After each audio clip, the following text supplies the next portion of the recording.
प्रतिबोधितां भगवता नारायणेन स्वयं व्यासेन ग्रथितां पुराणमुनिना मध्ये महाभारतम् अद्वैतामृतवर्षिणीं भगवतीम् अष्टादशाध्यायिनीम् अम्ब त्वामनुसन्दधामि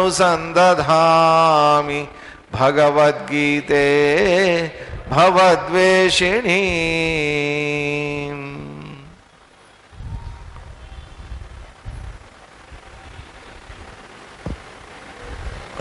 हरि ओम।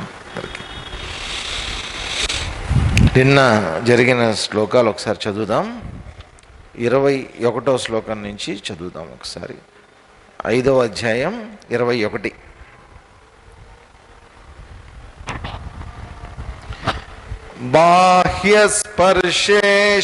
బాహ్యస్పర్శేష్వసక్తాత్మా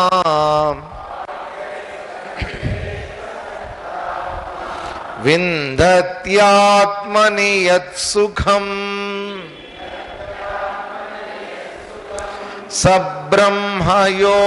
సబ్రహ్మయోగయుక్తాత్మా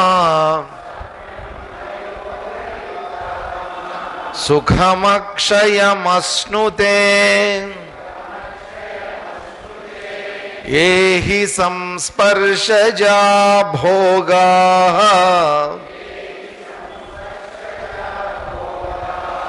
దుఃఖయోనయ ఏవ తే ఆద్యంతవంతః కౌంతేయ న తేషు రమతే బుధః శక్నోతి హైవ యః సోఢుం ప్రాక్శరీర విమోక్షణాత్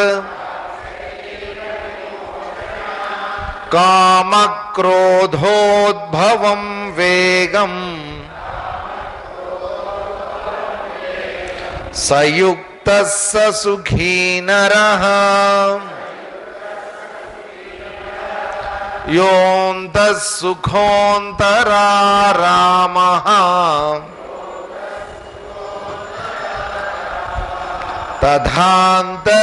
తథాంతర్జ్యోతిరేవ యః స యోగీ బ్రహ్మనిర్వాణం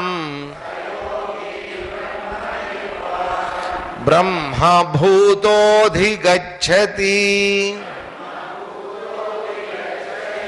లభంతే బ్రహ్మనిర్వాణం ఋషయః క్షీణకల్మషాః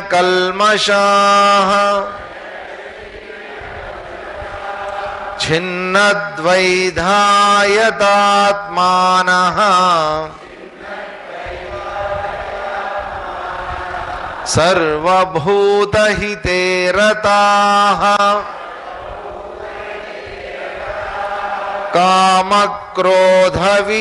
కామక్రోధవియుక్తానాం యతీనాం యతచేతసాం అభితో బ్రహ్మనిర్వాణం వర్తతే విదితాత్మనాం స్పర్శాన్ కృత్వా బహిర్బాహ్యాన్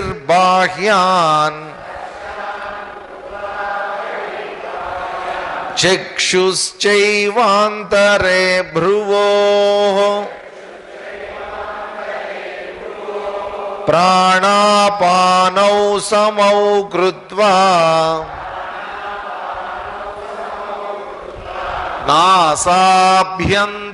నాసాభ్యంతరచారిణౌ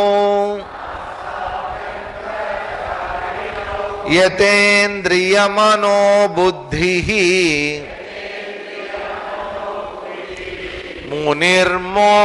మునిర్మోక్షపరాయణః విగతేచ్ఛా భయక్రోధః యస్ సదా ముక్త ఏవ సః.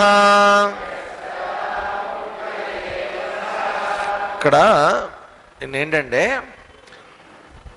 ఆనందం కోసం మనం ఆధారపడటం అనే దాని మీద నిన్నంతా చర్చ జరిగింది. అంటే మనిషికి ఎక్కడో ఒక వెలితి అనేటువంటిది ఉంటుంది. ఆ వెలితి అనేటువంటిది ఉన్నంతసేపు ఏంటంటే ఒక రకమైనటువంటి అసంతృప్తి, ఏదో అసంతృప్తి.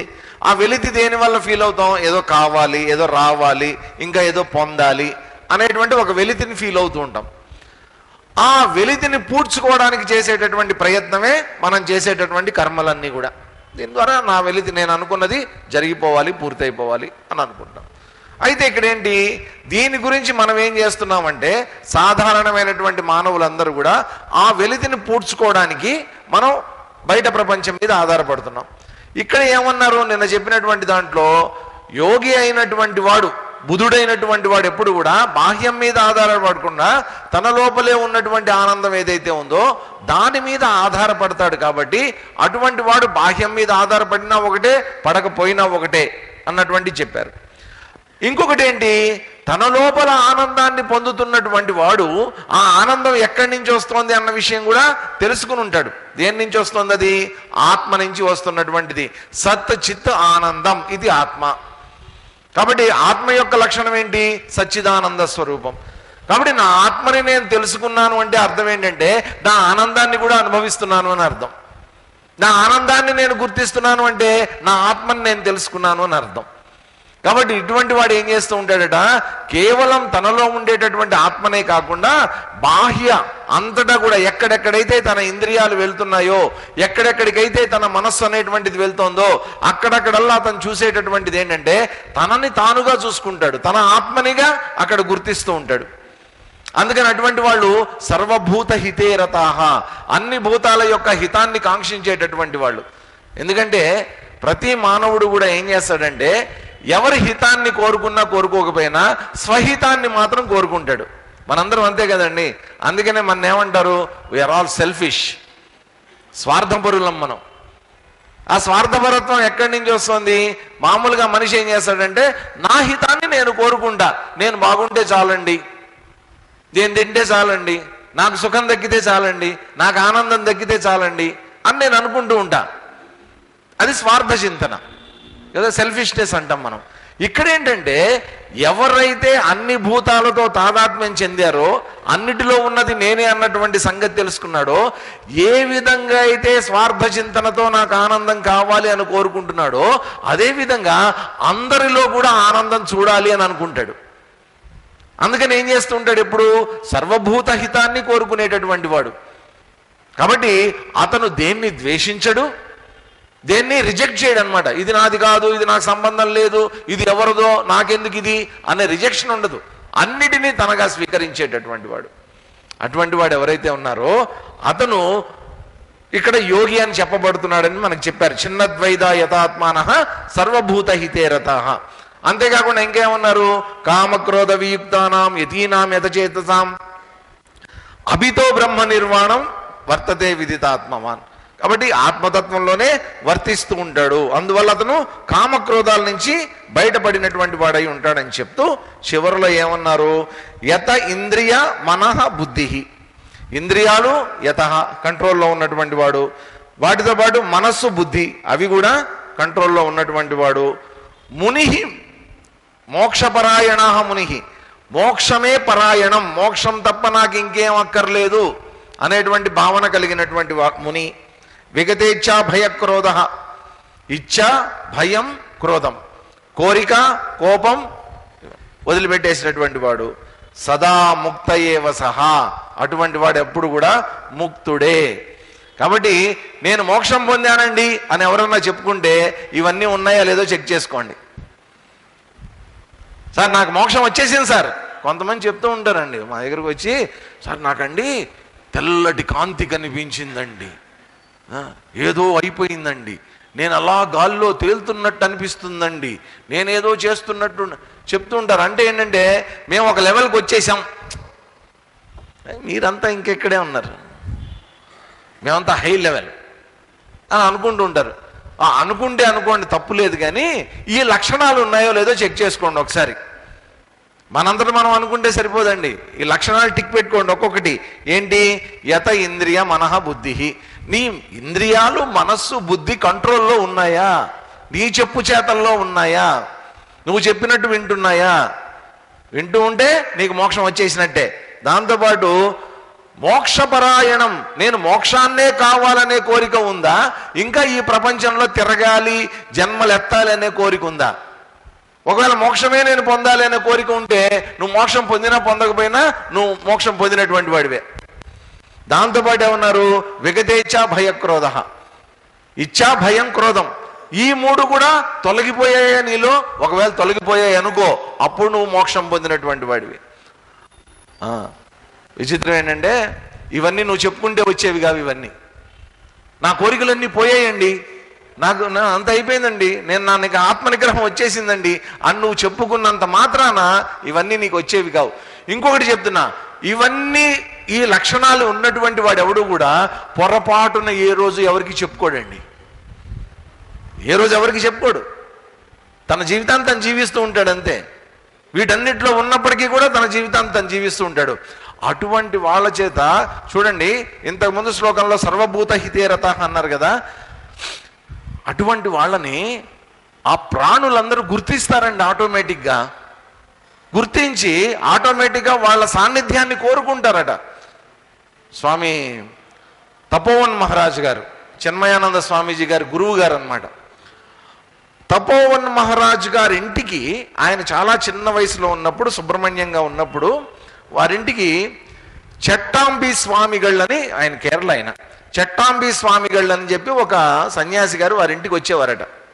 చాలా చిన్న వయసులో అప్పట్లో వచ్చినప్పుడు అక్కడ ఏంటంటే ఆయనకు ఒక సపరేట్ రూము అంతా ఏర్పాటు చేయడం జరిగేది అనమాట. ఎంత సపరేట్గా. కరెక్ట్గా ఆయన వచ్చే టైంకి వాళ్ళ భార్య ఏం చేసిందంటే, ఆ ఇంటి ఇల్లాలు ఉంటుంది కదా, ఆ ఇంటి హోస్ట్ భార్య, ఆవిడేం చేసిందంటే ఒక చక్కగా ఒక టీపాయ్ అరేంజ్ చేసి, ఆ టీపాయ్ మీద ఒక చక్కటి లేస్ క్లాత్ అంతా వేసి ఆయన కోసం రాత్రి పడుకునేటప్పుడు పాలు, కొంచెం ఏదో పండ్లు అట్లాంటివి, నీళ్ళ బాటిల్, నీళ్ళ చెంబు అన్నీ అక్కడ పెట్టింది ఆవిడ. ఏమైందంటే ఆ స్వామి గారు ఆ రూమ్లోకి వెళ్ళే లోపల ఎక్కడి నుంచి వచ్చాయో ఎలకలు వచ్చి ఆ క్లాతులు కొరికేసాయి, ఆ పళ్ళు అన్నీ కొరికేసాయి ఎలకలు. ఈవిడ బాధపడి, చూడండి స్వామీజీ చచ్చిపోతున్నాను ఇంట్లో ఎలకలతోటి, రోజు వస్తాయి అన్నీ పాడు చేస్తుంటాయి, పోతుండే, పెద్ద గొడవ అయిపోయింది ఎలకలతోటి, ఎంత చేసినా పోవట్లేదు. బాధపడింది ఆవిడ. బాధపడితే ఆ చట్టంబి స్వామి ఏం చేశారు తెలుసా? రూమ్లోకి వెళ్ళి, రేయ్ ఎవరెవరు ఎలకలు ఉన్నారో అందరూ బయటికి రండి అన్నాడు. అనగానే దాదాపు ఒక 15 ఎలకలు వచ్చాయి. అన్ని లైన్లో నించున్నాయట. అన్ని లైన్లో నించుంటే ఎవరు ఈ క్లాత్ని కొరికింది, ఎవరు ఈ బట్టని కొరికింది అన్నాడు. అందులో ఒక ఎలక ముందుకు వచ్చిందంట. నేనే కొరికాను. అదే తప్పు కదా, కొరకచ్చా అట్లాగా? వేరే వాళ్ళ ఇంట్లోకి వచ్చి అన్ని కొరికి పాడు చేయొచ్చా? పాడు చేయొద్దు, ఇక్కడి నుంచి పాడు చేయవు కదా, పాడు చేయదు, ఇదిగో అరటిపండు తీసుకో అని చెప్పి ఒక అరటిపండు పడేశాడు. అరటిపండు అంతా తినేసేసి, కొరికేసేసి తినేసి పారిపోయాడు.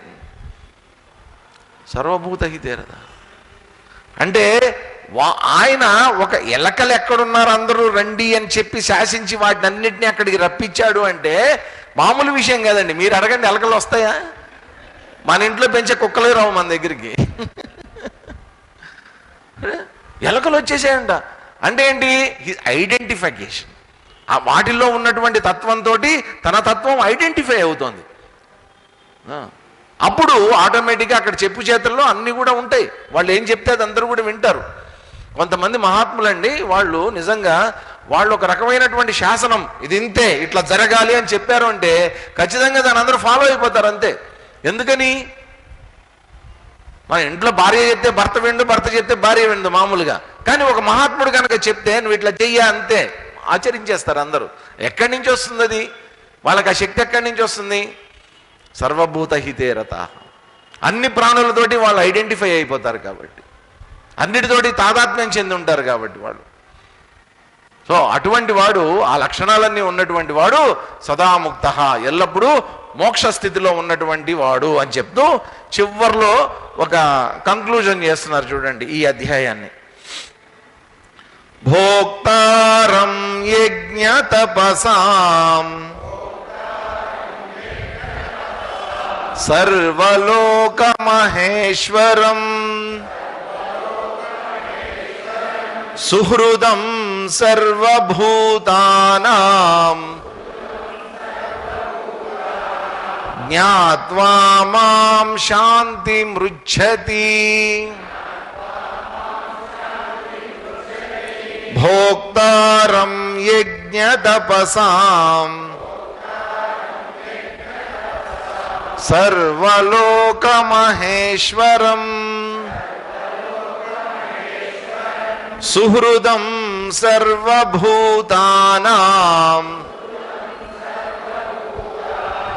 జ్ఞాత్వా మాం శాంతిమృచ్ఛతి. యజ్ఞ తపసాం భోక్తారం, యజ్ఞంలోను తపస్సులోను నేనెవరిని? భోక్తని. అంటే ఏంటో చూద్దాం. నేను భోక్తని. సర్వలోక మహేశ్వరం, అన్ని లోకాలకి కూడా మహా ఈశ్వరం, మామూలు ఈశ్వరుని కాదు, మహా ఈశ్వరం. సర్వభూతానాం సుహృదం, అన్ని ప్రాణులకి అన్ని భూతాలకి సుహృత్. సుహృత్ అంటే ఎవరు? సుష్టు హృదం, మంచి హృదయం కలిగినటువంటి వాడు అంటే మంచి ఫ్రెండ్ అండి. అన్ని ప్రాణులకి కూడా స్నేహితంగా ఉండేటటువంటి వాడు, మంచి హృదయం కలిగినటువంటి వాడు, అన్నిటినీ తన స్నేహితులుగా భావించేటటువంటి వాడు ఎవరైతే ఉన్నారో హితగారిగా, మాం జ్ఞాత్వా శాంతి మృచ్ఛతి. ఈ విధంగా నన్ను ఎవరైతే తెలుసుకుంటారో అటువంటి వాడు దేన్ని పొందుతాడట? శాంతిని పొందుతాడు. శాంతి మృచ్ఛతి, శాంతి. కాబట్టి ఇంతకుముందు మనం చూసాం ఏంటి? వెలితి, దానివల్ల కలిగేటటువంటి అలజడి. అలజడి శమించాలి. అలజడి శమిస్తే ఉండేటటువంటిది ఏంటి? శాంతి. శాంతి శాంతి శాంతి. కాబట్టి మనకందరికీ కావాల్సింది శాంతి. సమాజంలో శాంతి ఉండాలి, నా హృదయంలో శాంతి ఉండాలి, నా కుటుంబంలో శాంతి ఉండాలి. ఈ రోజుల్లో లేనిదే అది కదండి కదా. ఇదివరకు మనలో మనకి అన్నదమ్ముల మధ్యలో పోట్లాట్లు, కుటుంబంలో చిచ్చులు, ఇవన్నీ పెద్దగా మనం చూడలా. ఏదో కంబైన్డ్ ఫ్యామిలీ సిస్టమ్స్ అవి ఉన్న రోజుల్లో ఇంత ఘోరాలు మనం చూడలా. ఈ రోజుల్లో ఏంటి? పోట్లాడుకుంటూ అన్నదమ్ముల మధ్యలో అశాంతి. ఇక్కడ కూడా జరుగుతున్నటువంటిది ఏంటండి? మహాభారత సంగ్రామంలో అంతా అశాంతే. ఎవరెవరి మధ్యలో ఈ గొడవ అంతా? ఎవరో బయట వాళ్ళు ఎవరు లేరు దీంట్లో, అన్నదమ్ముల మధ్యలోనే గొడవ, ఇంట్లో గొడవ. ఇదంతా ఇంట్లో గొడవ కోసం 18 లక్షల మంది వచ్చి పోట్లాడుకోవడం మొదలుపెట్టారు. అక్కడ 18 అక్షోహిణులు వచ్చి పోట్లాడుకున్నాయి. ఇదంతా ఎవరి కోసం? ఇంట్లో గొడవ. ఇంట్లో కుటుంబంలో ఆస్తి తగాదా, ఇదంతా కూడా అశాంతి. మనకు కూడా అంతే. ఇళ్లలో ఈ రోజుల్లో అంత అశాంతి, ఆస్తుల కోసం అశాంతి, ప్రాపర్ డబ్బుల కోసం అశాంతి. అందరికి కావాల్సింది శాంతి. శాంతి ఒకటి. నా లోపల కనుక శాంతి ఉంటేనండి బయట అంతా శాంతి కనిపిస్తుంది. నేను అశాంతిగా ఎప్పుడైతే ఉంటానో బయట అంతా కూడా అశాంతే మనకు కనిపిస్తుంది. యద్భావం తద్భవతి. నా లోపల శాంతాన్ని నేను ముందు పొందగలగాలి. ఆ శాంతి ఎక్కడి నుంచి వస్తుంది? చూడండి, అశాంతిని పట్టుకుని నాకు శాంతి కావాలి అంటే దొరుకుతుందా? ఇప్పుడు ఓ రైలు ఎక్కాం, రైలు ఎక్కిన తర్వాత రైలు కదలటం మొదలుపెట్టిన తర్వాత నేను కదలకూడదు అని అనుకోవటంలో ఏమన్నా అర్థం ఉందా? అసలు? ఎందుకని? రైల్లో కూర్చుని నువ్వు అనొచ్చు, నేనేం కదలట్లేదండి అని నువ్వు అనొచ్చు. అంటే నీ సీట్లో నువ్వు కూర్చుని నేను కదలట్లేదు అని అనొచ్చు. కానీ రైలే కదిలిపోతుంది, రైలుతో పాటు నువ్వు కూడా కదిలిపోతున్నావే. ఇంకా నేను కదలట్లేదు అని ఎట్లా అంటావు? నీ సీట్లో నువ్వు కదలట్లేదేమో కానీ రైలుతో పాటు నువ్వు కదులుతూనే ఉన్నావు కదయ్యా. అశాంతితో ఉన్నటువంటి సమాజంలో, అశాంతితో ఉన్నటువంటి ప్రపంచంలో, అశాంతితో ఉన్నటువంటి విషయ వస్తువుల్లో నువ్వు కూర్చుని నాకు శాంతి కావాలి అంటే ఎక్కడి నుంచి వస్తుంది? వాటిల్లో పడిపోతూ ఉండాల్సిందే నువ్వు కూడా. అవి అశాంతినిస్తూ ఉంటాయి అంతే. కాబట్టి ఇప్పుడు ఇండివిజువల్ శాంతి, నాకు శాంతి కావాలి. కాబట్టి శాంతి కావాలంటే ఏం చేయాలి? ఇదిగో ఇక్కడ చెప్పినటువంటి ముందు లక్షణాలు కలిగినటువంటి వాడు ఎవరైతే ఉన్నారో, ఈ విధంగా నన్ను ఎవరైతే తెలుసుకుంటారో, ఈ లక్షణాలతోటి మనం తెలుసుకోవాల్సింది ఎవరిని? భగవంతుణ్ణి తెలుసుకోవాలి. కాబట్టి ఫైనల్గా మనకి శాంతి ఎప్పుడు లభిస్తుంది? భగవంతుణ్ణి తెలుసుకున్నటువంటి వాడికి శాంతి లభిస్తుంది. భగవంతుణ్ణి ఏ విధంగా తెలుసుకోవాలి? ఏ రకంగా తెలుసుకోవాలి? రాముడిగా తెలుసుకోవాలా? కృష్ణుడిగా తెలుసుకోవాలా? శివుడిగా తెలుసుకోవాలా? ఎలా తెలుసుకోవాలి భగవంతుణ్ణి? అవన్నీ పక్కన పెట్టేసే ప్రస్తుతానికి. కాబట్టి భగవంతుడు ఎవరు? ఇక్కడ చెప్తున్నారు చూడండి, భోక్తారం యజ్ఞ తపసాం. కాబట్టి యజ్ఞయాగాదులు చేస్తారు పూర్వకాలం. యజ్ఞయాగాదుల్లో అర్పించేటటువంటివన్నీ కూడా ఎవరు? దేవతలు. వాళ్ళు స్వీకరిస్తూ ఉంటారు. ఆ స్వీకరించగలిగినటువంటి శక్తి ఎవరికైతే ఉందో, మామూలుగా బ్రాహ్మణుల ఇళ్లలో అక్కడెక్కడ తద్దినాలు అవి జరుగుతుంటాయి కదా, జరిగినప్పుడు భోక్తని పిలుస్తారండి. చేయించేటటువంటి వాళ్ళు, ఆ క్రియ చేయించేటటువంటి వాళ్ళు వస్తారు మామూలుగానే. దాంతోపాటు భోక్తల్ని కూడా పిలుస్తారు అనమాట. అంటే ఏంటి? నేను అర్పించేటటువంటిది, నా పితృదేవతలకు అర్పించేటటువంటిది ఏదైతే ఉందో అది ఎవరు స్వీకరించాలి? ఆ పితృదేవలు తీసుకోవాలి. ఆ పితృదేవతలు ఏ రూపంలో తీసుకుంటారు? నా ఇంటికి వచ్చినటువంటి బ్రాహ్మణుడు, భోక్తగా వచ్చినటువంటి బ్రాహ్మణుడు, అతనిని కనుక నేను అర్పించగలిగితే ఆయన ద్వారా, ఆయన స్వరూపం ద్వారా నా పితృదేవతలు భోజనం చేసినట్టు అవుతుంది. కాబట్టి భోక్తని ఇంటికి పిలిచి వాళ్ళు కూడా భోజనం పెడతారు ఆ రోజున. ఇవన్నీ అర్థం తెలుసుకుని చేయాలండి. ఏదో చేస్తున్నారు కాబట్టి ఎందుకు చేసేవరా, భోక్తను ఎందుకు పిలిచావు? బాగా తింటాడని పిలిచానండి. అందుకు కాదు, బాగా తింటాడు, తినాలనే కోరుకోవాలి.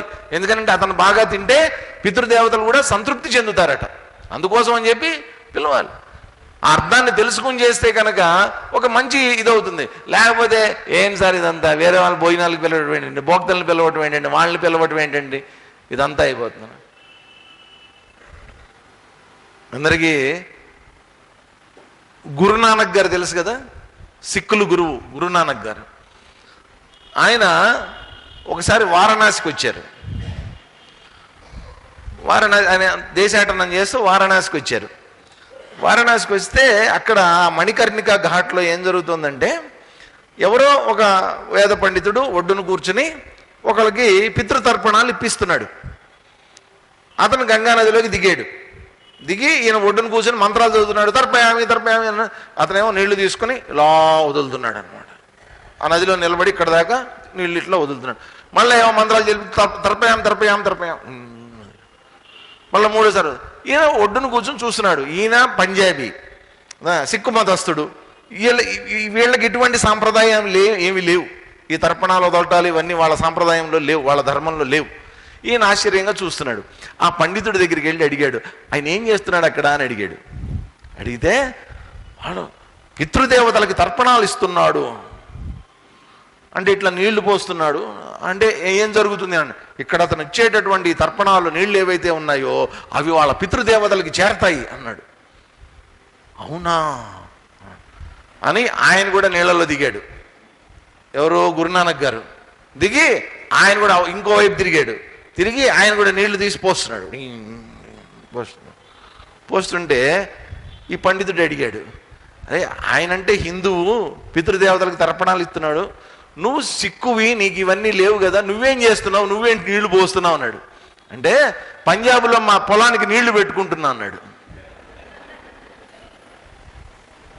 నువ్వు ఇక్కడి నుంచి తర్పణాలు వదిలితే పైలోకాల్లో ఉండే పితృదేవతలకి చేరగా లేనిది నేను నీళ్లు పోస్తే మా పొలానికి పోతాయి అని చెప్పి ఈయన కూడా పోస్తున్నాడట. పోతాయా? పంజాబ్లో పొలానికే నీళ్లు పోవు కానీ పైలోకంలో ఉన్న దేవతలకు ఎక్కడ పోతాయండి నీళ్లు? ఏంటిది అంటే భావన. ఇదంతా ఏంటంటే పితృదేవతలకి తర్పణాలు ఇస్తే నీళ్లు పోతాయి, భోక్తకి భోజనం పెడితే ఆయన ఏదో తీసుకెళ్తాడు, ఇదంతా కాదండి. వీటన్నిటి ద్వారా మనం గ్రహించాల్సింది ఏంటంటే మన అంతఃకరణ శుద్ధి అనేటువంటి జరగాలి. దానికోసం పెట్టినటువంటి వ్యవహారం ఇదంతా. దీని వెనక ఒక అర్థం ఉంది, అంతరార్థం ఉంది. అవన్నీ తెలుసుకుని చేయాలి. ఏం లేకుండా ఊరినే గుడ్డిగా చేయకూడదు. ఏది కూడా భోక్తారం యజ్ఞ తపసాం, యజ్ఞంలో తపస్సులో ఎవరైతే నా పుణ్యాన్ని కానీ వాటిని కానీ భోక్తగా ఎవరైతే ఉంటారో. ఒకసారి నేను గోముఖ్ అని ఉంటుంది. గంగోత్రి నుంచి 16 కిలోమీటర్లు ట్రెక్కింగ్ చేసుకుంటూ వెళ్తే గోముఖ్ వస్తుంది అనమాట. అక్కడ దానికి ముందు, గోముఖకి ముందు ఒక 4 కిలోమీటర్ల ముందు భోజ్వాస అని ఉంటుంది. ఆ భోజ్వాసాలో గోపాల్ బాబా ఆశ్రమం ఉంటుంది. చాలా కష్టం నడవడం, చాలా కష్టం అండి అది. ఎవరన్నా ట్రై చేశారా ఎప్పుడన్నా? గోముఖకి వెళ్ళడానికి ట్రై చేశారా? గంగోత్రికి వెళ్ళుంటారు చాలామంది, బట్ గోముఖకి ఎవరు వెళ్ళుంటారు. 16 కిలోమీటర్లు నడవాలి హిమాలయాల్లో. చాలా పెద్ద ట్రెక్ అది, ధైర్యం చేసి వెళ్ళాలి. ఆ గోముఖకి ఒక 4 కిలోమీటర్ల ముందు ఆ భోజ్వాస అని వస్తుంది అనమాట. అది చిన్న వ్యాలీ లాగా ఉంటుంది, లోయలాగా ఉంటుంది. అక్కడ అందరూ రాత్రిపూట స్టే చేస్తారు. ఆ 14 కిలోమీటర్లు నడిచిన తర్వాత అలసిపోయి ఉంటారు అందరూ. 12 కిలోమీటర్లు నడిచి అలసిపోయి ఉంటారు. ఆ వ్యాలీలోకి దిగి రాత్రి అక్కడ బస చేసి పొద్దున్నే వెళ్ళి గోముఖ్ దగ్గరికి వెళ్ళి అక్కడ నీళ్లు చల్లుకొని స్నానం చేసి మళ్ళా రిటర్న్ వెళ్ళిపోతారు. కిందకి వెళ్ళిపోవడం ఈజీనే, పైకి వెళ్ళడం చాలా కష్టం. గోముఖ్ దాకా వెళ్ళడం చాలా కష్టం.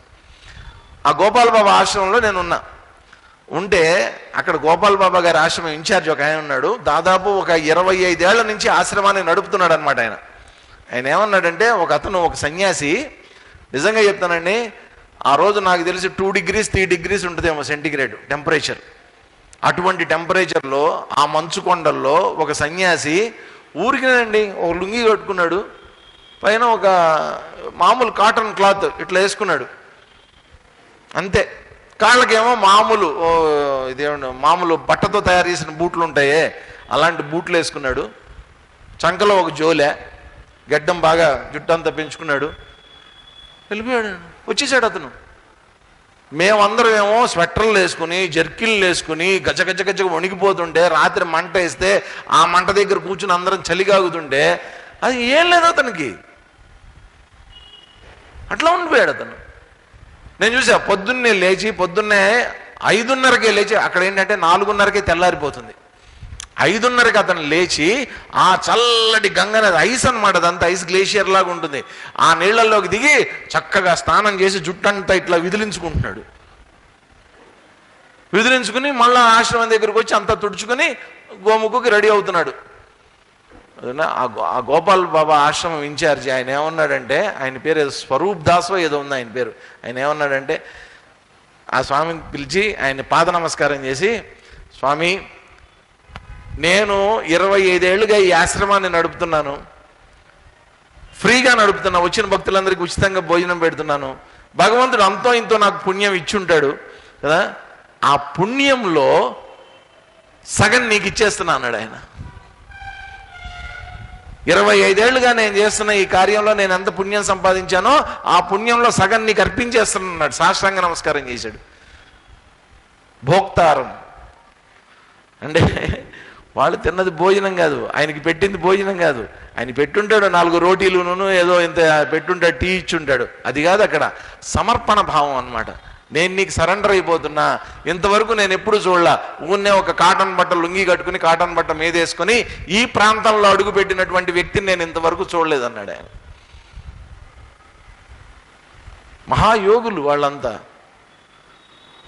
అటువంటి లక్షణాలు ఉన్నటువంటి వాడు భగవంతుడు. ఆ భోక్త ఎవరైతే ఉన్నారో, సో మనం ఇక్కడ భోక్త అంటే ఇంకొకటి కూడా అర్థం తీసుకోవాలండి. భోక్తారం, మనం స్వీకరించేటటువంటిదంతా ఎవరని చెప్పారు ఇంతకు ముందు మనకి?